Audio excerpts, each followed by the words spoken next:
ॐ विश्वानि देव सवितर्दुरितानि पराशुभ यद्भद्रं तन्न आशुभ। बंधुओं, आज मैं महर्षि दयानंद के ऊपर थोड़ा सा विचार प्रकट करना चाहता हूँ, क्योंकि महर्षि दयानंद का जन्मोत्सव अब मनाया जा रहा है। 12 फरवरी को उनका जन्म हुआ था और गुजरात के मोरबी टंकारा में हर्षोल्लास के साथ इस बार मनाया जा रहा है। पूरे समस्त भारतवर्ष से लोग जाना शुरू हो गया है वहाँ। तो उसी उपलक्ष्य में, चूँकि मैं इस दयानंद एंग्लो वैदिक कॉलेज जो डीएवी कॉलेज पेहवा कुरुक्षेत्र में विराजमान है, वहाँ मैं लगभग 40 वर्षों तक इस संस्था में विविध पदों पर प्राध्यापक के रूप में और प्राचार्य के रूप में रहा हूँ। तो इसलिए यह मेरा पुनीत कर्तव्य है बंधुओं कि आज मैं उनके विषय में कुछ विचार प्रकट करूं, क्योंकि महर्षि दयानंद सदियों में एक बार प्रकट होते हैं।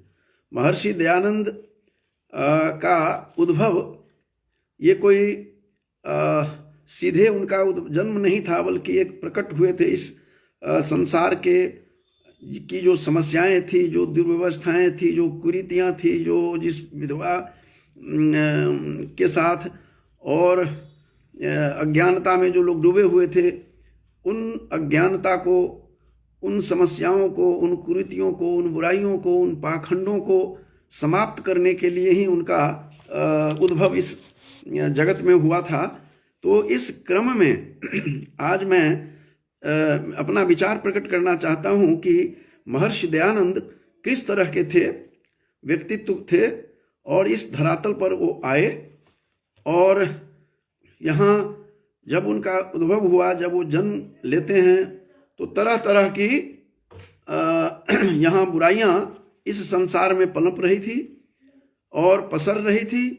संपूर्ण समाज एक कोढ़ के रूप में यहाँ यह समाज को देख करके, इस कोढ़ के रूप में जो यह समाज, इस समाज में ये बुराइयाँ फैली हुई थी, पसरी हुई थी, उसको दूर करने के लिए एक चमत्कृत, एक युग पुरुष का उद्भव हो रहा था। तो इनका जन्म 12 फरवरी 1824 और ये जो 12 फरवरी 1824 में इस संसार में वो आते हैं। एक ब्राह्मण कुल में उनका जन्म होता है और श्री करसन जी, लाल जी तिवारी जी के घर में उनका जन्म हुआ और वो एक पौराणिक परिवार में उनका जन्म होता है।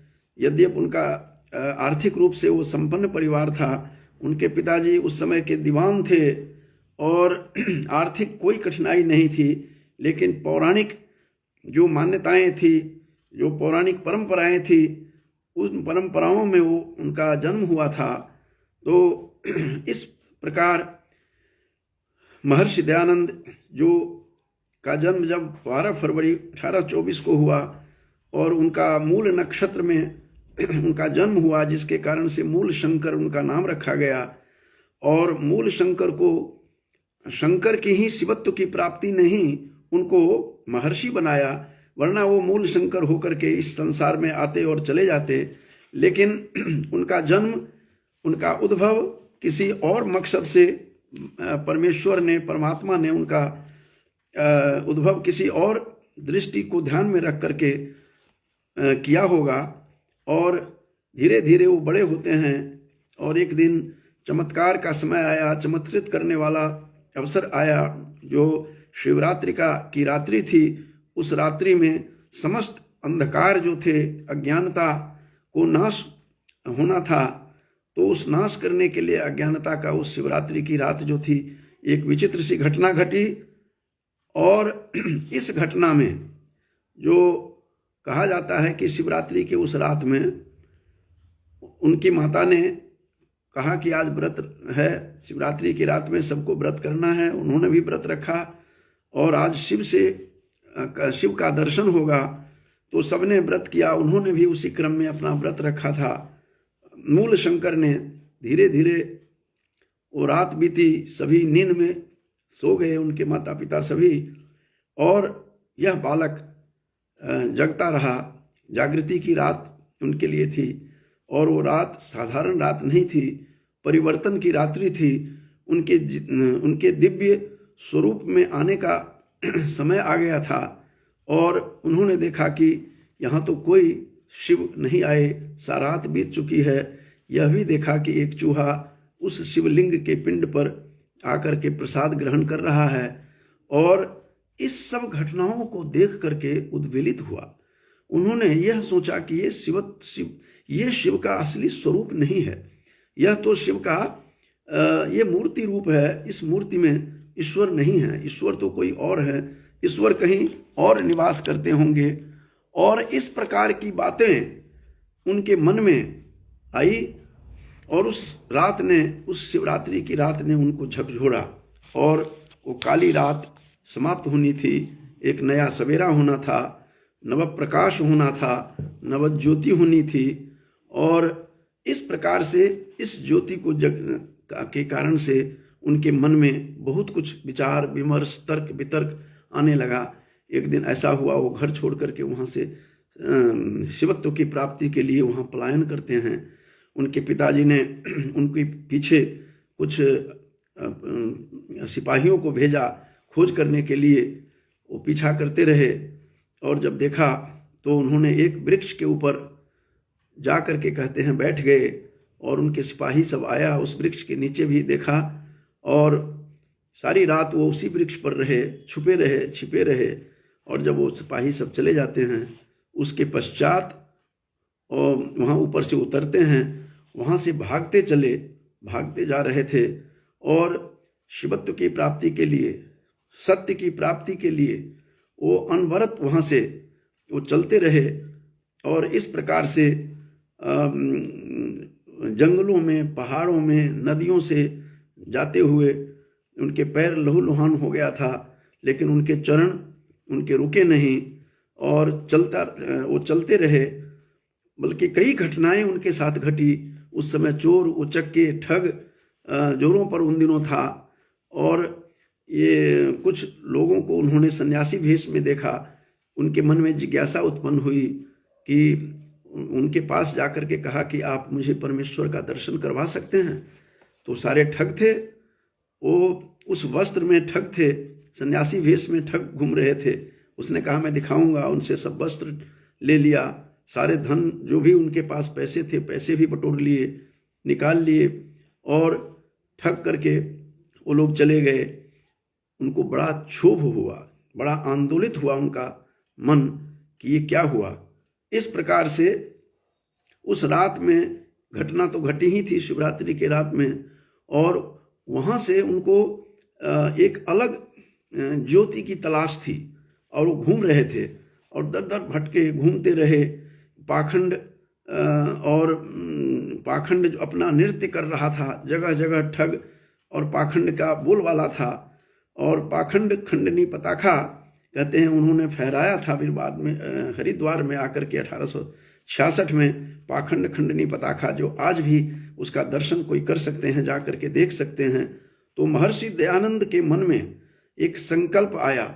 वहाँ पर विधवा के साथ छोटी उम्र में नारियों की, बच्चियों की, लड़कियों की शादी कर दी जाती थी। उसके साथ विधवा को इतने कष्ट देखा, पीड़ाएं देखी, विधवा विवाह का उन्होंने संकल्प लिया। इन सारी बुराइयों को दूर करने के लिए महान संकल्प लिया। और शिव संकल्प जब हो आपका मन में, यदि अच्छी भावना हो तो बढ़िया रहता है। तो तन में मनः शिव संकल्प मस्तु, जो वैदिक मंत्र है, उस प्रकार के संकल्प उनके मन में आया कि इन सारी बुराइयों को, इन सारे जितने भी ये तमाशा लोग कर रहे हैं, आडंबर फैला रहे हैं, मूर्ति पूजा, ये सारा का उन्होंने खंडन करने का मन में संकल्प लिया। सत्य की खोज में चले। संयोग से उनका दर्शन, लोगों ने बताया, एक बड़े अच्छे गुरु हैं, बड़े अच्छे ज्ञानी हैं, वेद के ज्ञाता है, वेद शास्त्रों के, वेदांगों के और व्याकरण के ज्ञाता हैं। तो ऐसे बिरजानंद से उनकी मुलाकात होती है। और बिरजानंद के पास जब वो गए तो गुरु बिरजानंद जी प्रज्ञा चक्षु थे, उनकी दोनों आंखें चेचक में चली गई थी। वे भी भारद्वाज गोत्रोत्पन्न ब्राह्मण कुलोद्भव थे। उनका भी जन्म गुरु बिरजानंद जी का करतारपुर में, पंजाब में उनका जन्म हुआ था, जो आज भी संस्कृत विद्यालय वहाँ चल रहा है। तो ऐसे गुरु के पास गए और उन्होंने वहाँ से आवाज़ लगाई मूल शंकर ने कि गुरुदेव गुरुदेव, गुरु जी। वो प्रज्ञा चक्षु थे, देख नहीं सकते थे। आवाज़ कानों में आई। उन्होंने कहा कौन है? कहते यही तो मैं सोच रहा हूँ कि मैं हूँ कौन, यही मुझे ज्ञान नहीं है, इसी की खोज में हूँ। जिसको आत्मानम विद्धि बार बार जो उपनिषद घोष करती हुई हमें हमारे सामने घोष करती हुई दिखाई देती हैं उपनिषदों में जो कहा गया है कि आत्मानम विद्धि, अपने आप को जानो। आत्मक ज्ञान जब तक नहीं होगा मनुष्य इसी तरह से भटकता रहता है। तो उन्होंने कहा कि मैं हूँ कौन, यही तो गुरुजी मैं देख रहा हूँ कि मैं हूँ कौन। यदि मैं हूँ कौन पता लगता तो मैं आपके पास क्यों आता। यह सुनकर के गुरु बिरजानंद प्रसन्न हुए, बुलाया। वहाँ अष्टाध्यायी पढ़ी।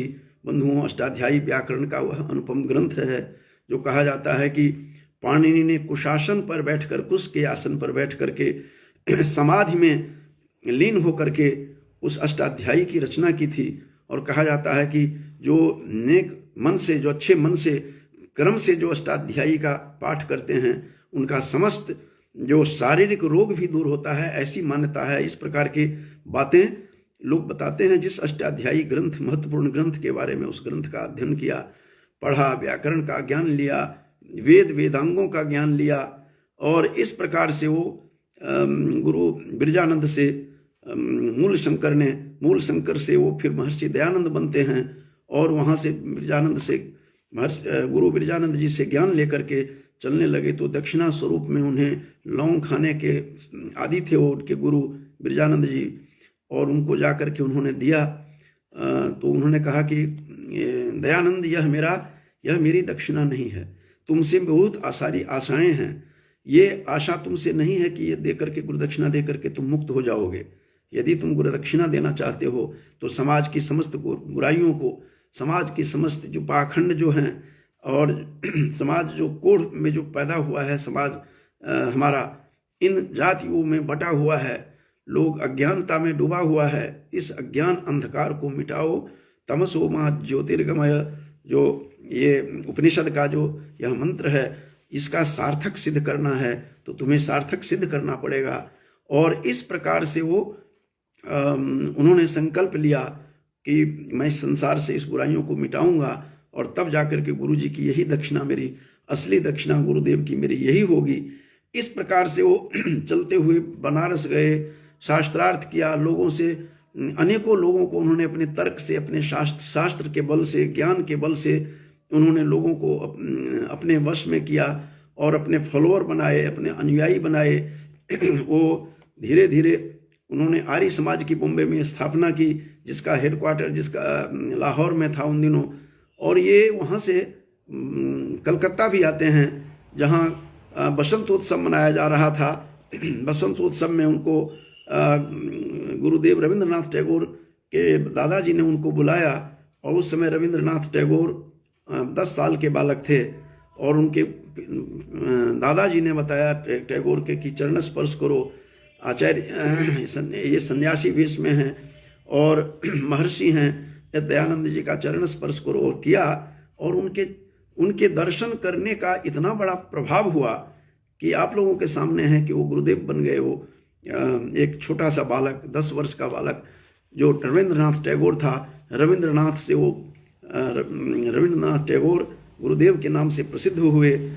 तब वह मंत्र, मुंडक उपनिषद का बंधुओं मंत्र स्मरण पथ पर आता है कि भिद्यते हृदय ग्रंथिश्छिद्यन्ते सर्व संशयाः क्षीयन्ते चास्य कर्माणि तस्मिन् दृष्टे परावरे। उस परावर ब्रह्म के दर्शन के बाद समस्त शंकाएं, समस्त संदेह समाप्त हो जाते हैं। ग्रंथियां, मन की ग्रंथियां टूट जाती हैं, छिन्न भिन्न हो जाती हैं। जो बात कही गई है उसी तरह से गुरुदेव टैगोर का भी हुआ। और बालक, 10 वर्ष के वो बालक थे, किस में कितना कितना परिवर्तन हुआ यह कहना बड़ा कठिन है। सारे वहाँ से सब जो उनके संपर्क में आए, तो आर्य समाज की स्थापना की।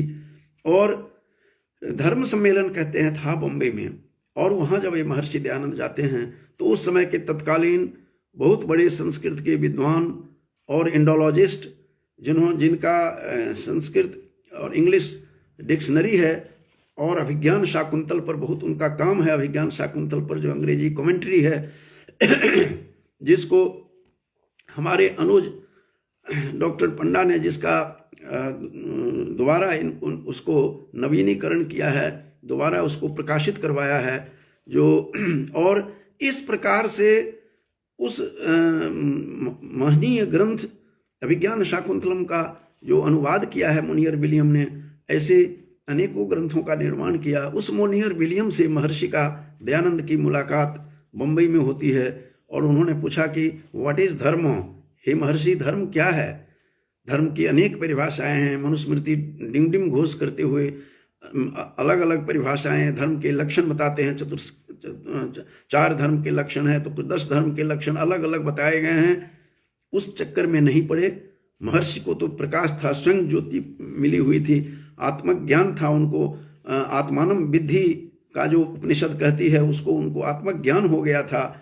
और धर्म की परिभाषाएं अलग अलग हैं। वैसे हितोपदेशकार तो कहते हैं कि भूत दया किन नाम धर्मत्वम, धर्म क्या है तो भूत दया, भूत माने प्राणियों पर दया करना ही धर्म है।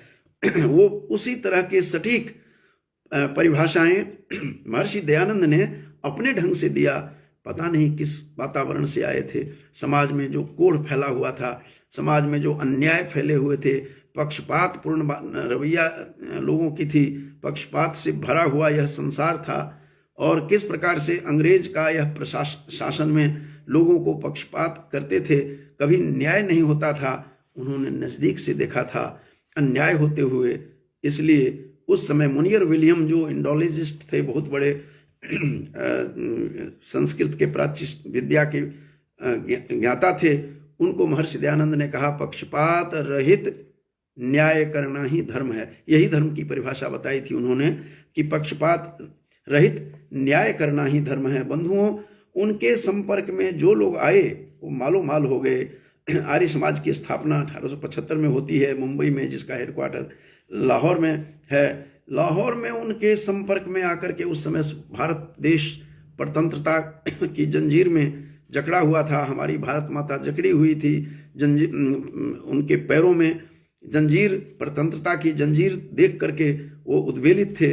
महर्षि दयानंद के संपर्क में जितने लोग आए वो स्वतंत्रता के लिए, अपने आंदोलन के लिए अपना आत्म उत्सर्ग कर दिया, जिसमें शहीद भगत सिंह के चाचा सरदार अजीत सिंह थे जो उनके फॉलोअर बने, और गुरुदत्त विद्यार्थी थे जो गुरुदत्त विद्यार्थी 26 साल में इस संसार से चल बसते हैं।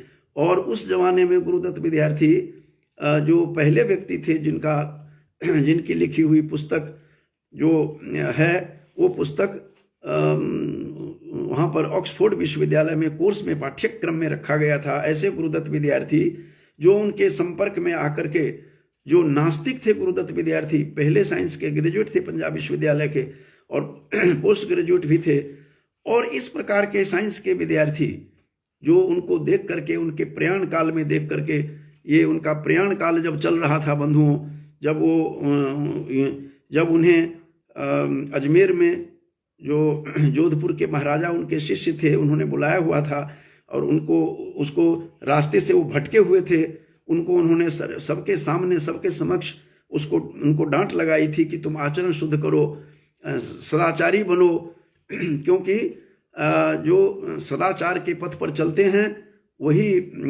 अच्छे पथ प्रदर्शक और अच्छे व्यक्ति होते हैं। आचरण सीखो, क्योंकि आचारात विच्युतो विप्रह न वेद फल मश्नुते। जो आचार से, विचार से विच्युत हो जाते हैं, गिर जाते हैं, उसको कोई वेद का फल नहीं मिलता है, जिसे मनुस्मृति डिम डिम घोष कर रही है, और जिसे कहा गया है कि वासिष्ठ स्मृति में कहा गया है कि आचारहीनम न पुनन्ति वेदाः। जो आचार से हीन होते हैं उसको वेद का फल नहीं मिलता है। जो बातें कही गई है, बहुत बड़े वेद के ज्ञाता थे, बैक टू वेदाज का जिसने नारा दिया, जिस महर्षि दयानंद ने, उन्हीं का शिष्य जोधपुर के महाराजा मार्ग से विचलित हो रहे थे, एक नृत्यांगना के साथ बुराइयों में फंसे हुए थे, उसके आकर्षण में उसके तो इस कारण से उन्होंने जब सबके समक्ष उनको डांट लगाई तो उसकी जो वहाँ नृत्यांगना थी तो उनके रसोइया से मिल करके और किस प्रकार से शीशे का कांच को चूर चूर करके उसने दूध में डाल करके महर्षि दयानंद को पिलाया, छल से पिलाया, जिसके कारण से वो दर्द से उनका निधन होता है। उस समय आर्य समाज जो पीक पर था उस समय, वहाँ उनके शिष्य सब, उनके अनुयायी सब लाहौर में, वहाँ से 2 शिष्यों को भेजा गया, जीवन दास और गुरुदत्त विद्यार्थी को। उस बालक को, जो नास्तिक बालक था, उसने जब देखा गुरु को कि चेहरे पर कुछ भी नहीं है, कोई मलान नहीं, कोई दर्द नहीं, कोई पीड़ा नहीं, इसके बावजूद तब उनको लगा कि ईश्वर अवश्य है इस संसार में।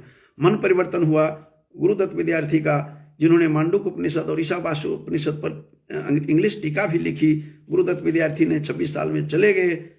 उस एक ऐसे अपने मार्ग से भटके हुए महर्षि दयानंद, जो अपने मार्ग से भटक गया था, तो ऐसे मार्ग से भटके हुए अपने शिष्य को, गुरुदत्त विद्यार्थी को, महर्षि दयानंद ने अपने शिष्य को सन्मार्ग पर लाए और वो गुरुदत्त विद्यार्थी जो भटक गए थे उनको उन्होंने अपने सदाचारी तो थे ही, लेकिन ईश्वर के प्रति आस्था नहीं थी, विश्वास नहीं था। उस दिन से लगा कि नहीं, परमात्मा अवश्य है जो इनको पीड़ा को होने से अनुभव नहीं कर रहे हैं। इस प्रकार से अनेक लोगों पर प्रभाव डाला महर्षि दयानंद के चरित्र ने, जिसमें शहीद भगत सिंह के चाचा अजीत सिंह भी थे, जो पक्के आर्य समाजी बने। आर्य समाज पीक पर था पंजाब में। उसके बाद स्वामी श्रद्धानंद ऐसे युवक थे बंधुओं, जो रास्ते से भटक चुके थे, और उनके पिताजी एक पुलिस अधिकारी थे उत्तर प्रदेश में। वहां जाकर के उन्होंने एक बार व्याख्यान क्या सुना महर्षि दयानंद का कि एक भटका हुआ नौजवान वो श्रद्धानंद बनकर के हमारे समक्ष आता है, और जिन्होंने हरिद्वार में जो गुरुकुल कांगड़ी है उसकी स्थापना की, नारी शिक्षा के लिए जो महर्षि दयानंद की जो ललक थी कि नारी शिक्षा हो, स्त्रियों को पढ़ाने की शिक्षा का अधिकार नहीं था, तो उन्होंने उसके लिए स्वामी श्रद्धानंद जैसे शिष्य पैदा किया, अनुयायी पैदा किया। महर्षि दयानंद के इस व्याख्यान ने लाला लाजपत राय जैसे स्वतंत्रता सेनानी जन्म लिया, और उनके पद चिन्हों पर चलते हुए निडर साहसी बने, और उन्होंने अंग्रेज की लाठी खा करके इस संसार से चले, लेकिन डरे नहीं।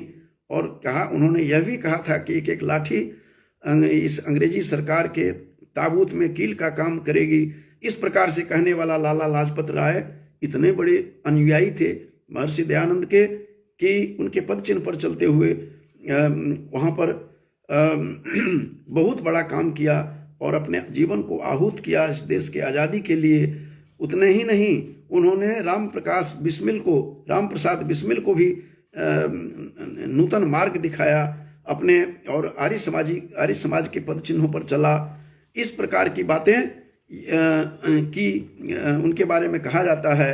और स्त्री शिक्षा पर उन्होंने बहुत जोर दिया, विधवा विवाह और स्त्री शिक्षा के बारे में तो कहा जाता है कि उन्होंने उनकी जो रचनाओं में सत्यार्थ प्रकाश है महर्षि दयानंद का, जो अत्यंत महत्वपूर्ण ग्रंथ है 1875 का, और ऋग्वेद आदि भाष्य भूमिका 1877। ये दोनों ग्रंथ इतने महत्वपूर्ण हैं, आप केवल सत्यार्थ प्रकाश को पढ़ेंगे तो जीवन जगमग करेगा। तीसरे ही समुल्लास में 14 उल्लासों में यह निबद्ध है यह ग्रंथ। तो उसमें एक आता है कि इमम मंत्रम पत्नी पठेत, उदाहरण दे रहे हैं, श्रौत सूत्र का उदाहरण दे रहे हैं, सूत्र ग्रंथों का, वैदिक ग्रंथ जो है सूत्र ग्रंथ, श्रौत सूत्र का उदाहरण। इमम मंत्रम, इस मंत्र को पत्नी पठेत, पत्नी पढ़े, मतलब वेदों का पढ़ने का अधिकार नहीं है नारी का, इसका के खिलाफ उन्होंने नए नए तर्क दिए। ऐसा यद्यपि कहीं भी लिखा हुआ नहीं है, समाज में कोढ़ फैला हुआ था। स्त्री शिक्षा का उन्होंने प्रचार प्रसार किया। कन्या पुत्री पाठशाला बाद में बने, इनके प्रयाण के बाद बहुत कुछ हुआ भारतवर्ष में। और सत्यार्थ प्रकाश के बारे में बंधुओं कुछ बातें बताना जरूरी है कि यह पुस्तक क्या है, उसके बारे में स्वयं स्वामी श्रद्धानंद जी क्या कह रहे हैं कि सत्यार्थ प्रकाश जो उनकी महर्षि की पुस्तक है उसमें लिखा हुआ है। उनके बारे में अपना कमेंट दिया स्वामी दयानंद श्रद्धानंद ने कि सत्यार्थ प्रकाश ने न जाने कितने असंख्य व्यक्तियों की काया पलट की होगी। की होगी नहीं। ये स्वयं स्वामी श्रद्धानंद की भी काया पलट हुई और एक सन्मार्ग से पर आ गए, ये मार्ग से भटके हुए नौजवान जो थे और पुलिस अधिकारी के पुत्र स्वामी श्रद्धानंद के रूप में हमारे समक्ष आते हैं। उन्होंने ये कहा था कि सत्यार्थ प्रकाश ने न जाने कितने असंख्य व्यक्तियों की काया पलट की होगी। और गुरुदत्त विद्यार्थी का कमेंट देखिए, उस जमाने के बहुत बड़े साइंस के विद्यार्थी होकर के उन्होंने उनसे सन्यासी जिनसे पढ़ने आते थे व्याकरण, जिनकी पुस्तक इतनी प्रसिद्ध हुई कि प्रथम इंडियन थे, भारतीय थे, जो ऑक्सफोर्ड विश्वविद्यालय में जिनका कोर्स में था, वो क्या कमेंट करते हैं महर्षि दयानंद के इस सत्यार्थ प्रकाश पुस्तक पर। उन्होंने कहा कि यदि सत्यार्थ प्रकाश की एक प्रति का मूल्य 1000 रुपया होता, ये उस जमाने की बात है जब वो इनका आंदोलन जब छिड़ रहा था, उन दिनों की घटना है जब एक एक पैसे का महत्व था। तो कहते हैं कि यदि 1000 मूल्य होता तो मैं उसे सारी संपत्ति बेचकर मैं इस पुस्तक को खरीदता। गुरुदत्त विद्यार्थी का कमेंट है इस पर। और राम प्रसाद बिस्मिल इस पुस्तक के बारे में, उनके बारे में कहते हैं कि मैंने सत्यार्थ प्रकाश पढ़ा, इससे तख्ता पलट गया। सत्यार्थ प्रकाश के अध्ययन ने मेरे जीवन के इतिहास में एक नवीन पृष्ठ जोड़ दिया। ये राम प्रसाद बिस्मिल का कमेंट है। और डॉक्टर श्यामा प्रसाद मुखर्जी क्या कहते हैं उनकी पुस्तक सत्यार्थ प्रकाश के बारे में, जो 14 समोल्लासों में विभक्त है, उपनिबद्ध है यह इनका ग्रंथ। तो कहते हैं युग निर्माता तथा चतुर्मुखी प्रगति की भावना से प्रणीत यह दिव्य ग्रंथ है। सत्यार्थ प्रकाश एक महान प्रकाश स्तंभ है जिसका निर्माण महर्षि दयानंद ने सर्वप्रथम संपूर्ण मानव समाज की उन्नति के लिए किया। ये डॉक्टर श्यामा प्रसाद मुखर्जी का कमेंट है। और CM रंगास्वामी अय्यर क्या कहते हैं सत्यार्थ प्रकाश पर कमेंट कि सत्यार्थ प्रकाश के महत्व को कम करने का अर्थ है वेदों के बहुमूल्य सार की प्रतिष्ठा व मूल्यों को कम किया जाना। और इंद्र विद्या वाचस्पति कहते हैं कि सत्यार्थ प्रकाश वेदों का द्वार है और आर्य समाज का जीवन है। और विनायक दामोदर सावरकर जो बहुत बड़े फॉलोअर थे महर्षि दयानंद के, वो इनके पुस्तक पर बंधुओं क्या कमेंट कर रहे हैं। वो कमेंट करते हुए कहते हैं कि हिंदू जाति, उन्होंने कहा कि हिंदू जाति की ठंडी रगों में उष्ण रक्त का संचार करने वाला यह ग्रंथ अमर रहे, यही मेरी कामना है। सत्यार्थ प्रकाश की विद्यमानता में कोई विधर्मी अपने मजहब की शेखी नहीं मार सकता, ये विनायक दामोदर सावरकर कहते हैं। और मौलाना मोहम्मद अली ने क्या कहा था कि सत्यार्थ प्रकाश स्वामी दयानंद की मार्कतुल आला तफनीस अर्थात सर्वोत्तम कृति है और स्वामी दयानंद आर्यों के गुरु हैं। इस प्रकार के विचार सत्यार्थ प्रकाश जो महर्षि दयानंद की पुस्तक है, उनकी पोथी है, उसमें उसके बारे में इतनी बातें कही गई है। और एक वेदादि भाष्य भूमिका जो उनकी पुस्तक है, वो तो वेद समझने में सहायक सिद्ध होता है। और इस प्रकार के बैक टू वेदाज का नारा लगाने वाला, वेदों की ओर लौटो का नारा लगाने वाला ये महर्षि दयानंद ने इस संसार को नूतन मार्ग दिखाया।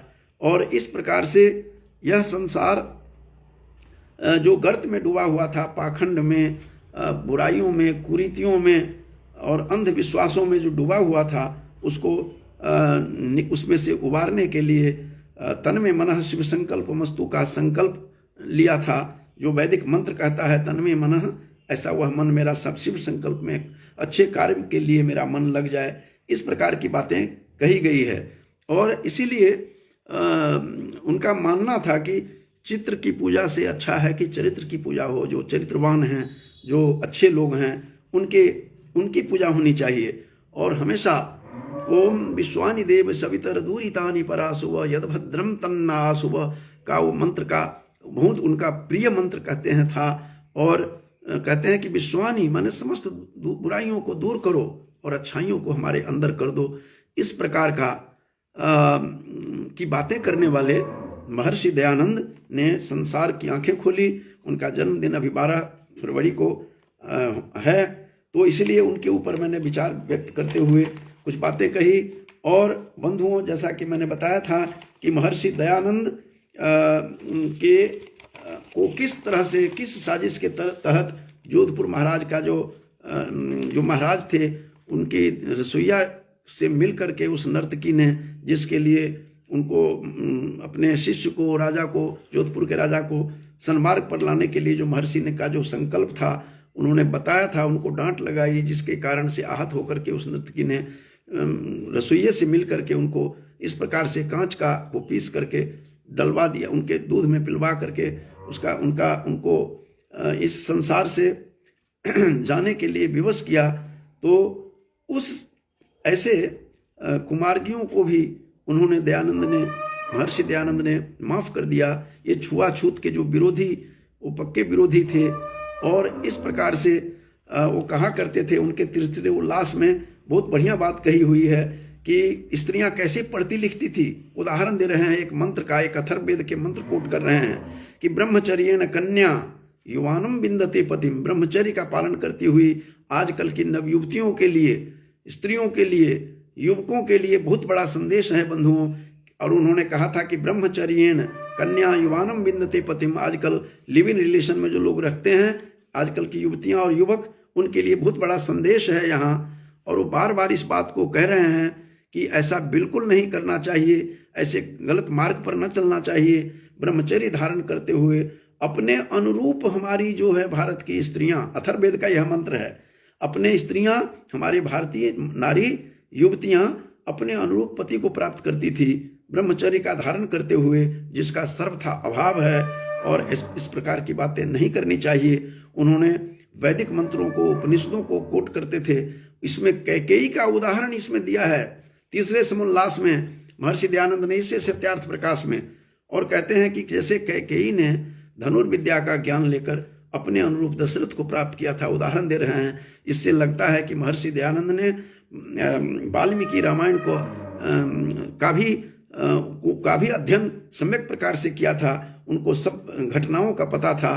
तो इस प्रकार से कई मंत्रों का उदाहरण दिया। आजकल मार्ग से भटक रहे हैं, जैसा मैंने बताया था, लिव इन रिलेशन में रहते हैं, उनके लिए बहुत बड़ा संदेश है। और तैत्तिरीय उपनिषद भी इस बात को कहती है कि प्रजातंतुम मां व्यवच्छेदसी, हम आज संतान उत्पत्ति नहीं करेंगे, ऐसी भी धारणा कुछ स्त्रियों को है। उनके लिए बहुत बड़ा संदेश उपनिषद देती है, जिसको सत्यार्थ प्रकाश एक प्रकाशित कर रहा है। इस प्रकार की बातें कहते हुए दिखाई दे रहे हैं। तो ब्रह्मचर्य धारण कर मनुष्य को इस संसार में, युवक और युवतियों को रहना चाहिए, ये सारा संदेश दिया है। और वेदों की तरफ लौटो का जो इनका नारा था, क्योंकि भारत अज्ञानता के उस गर्त में जा रहा था, तमसुमा ज्योतिर्गमय का एक संदेश देना था। इस तरह से मनुष्य को सच्चरित्र होना चाहिए।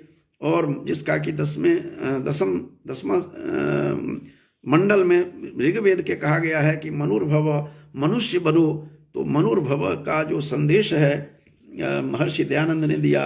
और इसीलिए मैं सभी से, युवकों से आग्रह करूंगा कि आह्वान करता हूं कि सत्यार्थ प्रकाश का अध्ययन अवश्य करें। हमारे एक मित्र जो अभी सांसद भी हैं, पूर्व मंत्री थे और पुलिस कमिश्नर थे, उनको सारे मेडल मिल चुका है, डॉक्टर सत्यपाल सिंह। वो एक बार हमारे कॉलेज में जब आए थे बंधुओं, तो बार बार हमारे स्टूडेंट्स उनसे पूछ रहे थे कि सर आप IPS अधिकारी रहे हैं, मुंबई के कमिश्नर रहे हैं, आप बताइए हम अध्ययन कैसे करें, कौन सी पुस्तकें पढ़ें। बहुत, और वहाँ पर 500 हमारे विद्यार्थी बैठे हुए थे।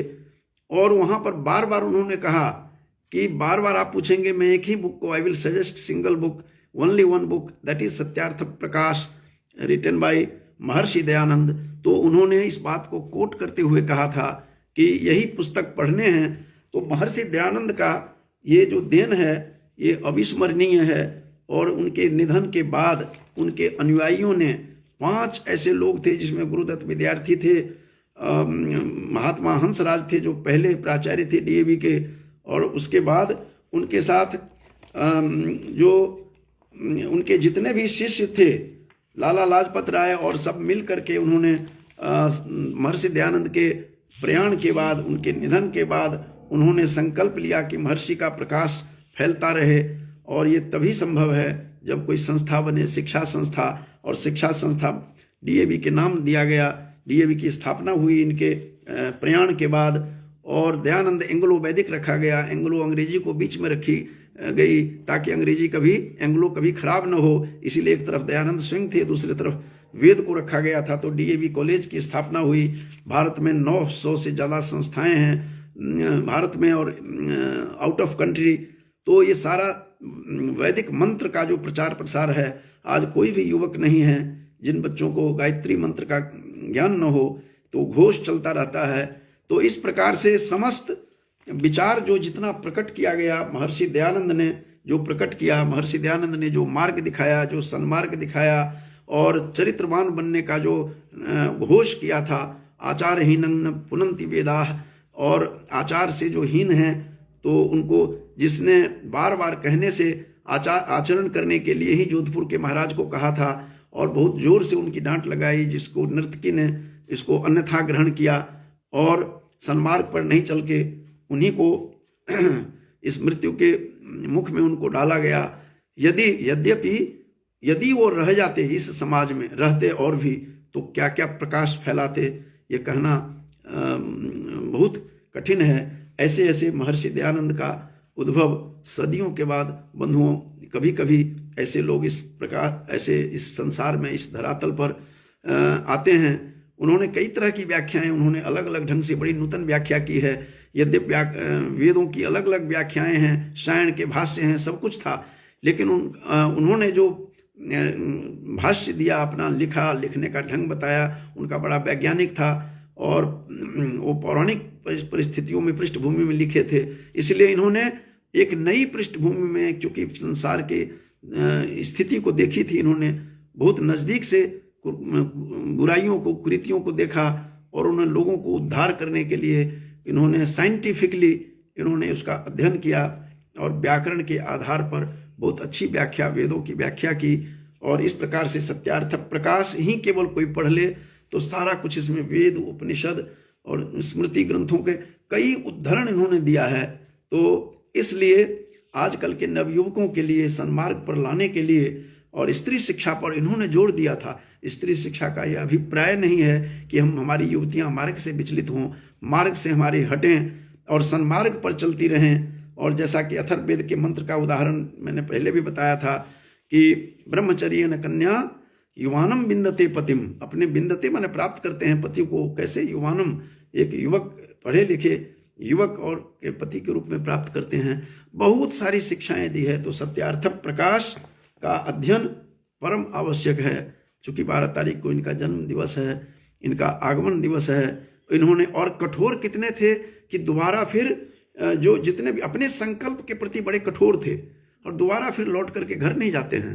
इस प्रकार से भगवान राम, उत्तर रामचरित के रचयिता जो भवभूति ने लिखा है राम के बारे में, वो उससे उसी तरह से महर्षि को भी मैं देखता हूँ कि उन्होंने कहा कि वज्रादपि कठोराणी, वो अपने संकल्प पर चलने के लिए वज्र के समान कठोर थे।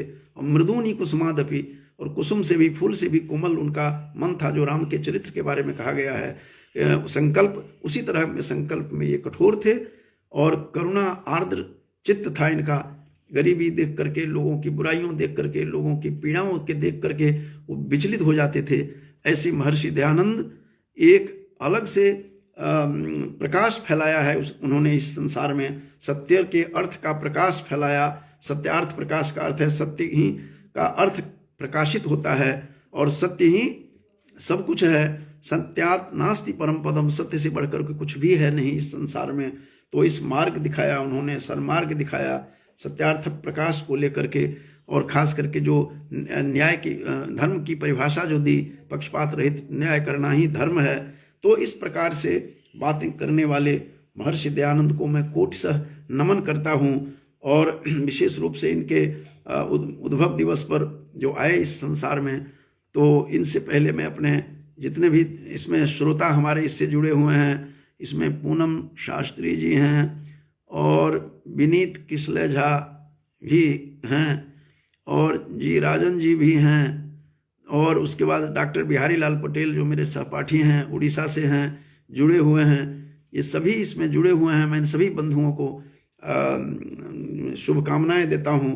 और सत्यार्थ प्रकाश में आए और भी लोग इसको पढ़े, इसको जो गर्त में डूबा हुआ है। आज भी यद्यपि महर्षि दयानंद के विचारों की आज भी जरूरत है, आज भी बहुत लोग रूढ़िवादियों में फंसे हुए हैं, पाखंड में फंसे हुए हैं। तो पाखंड की पताखा, खंडनी पताखा जो इन्होंने फहराई थी, पाखंड का खंडन किया था महर्षि दयानंद ने, तो उसके पथ चिन्ह पर चलते हुए और आचार विचार को शुद्ध करते हुए, क्योंकि आचारः परमो धर्मः, आचार ही परम धर्म है, जो महर्षि का जो सिद्धांत था उनके ऊपर चल करके हम लोग बहुत कुछ प्राप्त कर सकते हैं। इनके संपर्क में आकर के बड़े बड़े लोग आगे बढ़े इस संसार में और अपने धर्म को प्रचार प्रसार में, जो वैदिक धर्म था उस वेद की विद्या के प्रचार में, चूंकि वेद ही असली में सत्य, सब कुछ वेद ही है और सब कुछ असत्य है। तो इस प्रकार से वेद के पद चिन्हों पर, वैदिक मार्ग पर चलते हुए, उनके दिखाए गए रास्ते पर चल करके ही लोक कल्याण संभव है। इन सब के साथ मैं आप सबको शुभकामना देते हुए अपनी वाणी को विराम देता हूँ और वेद के प्रति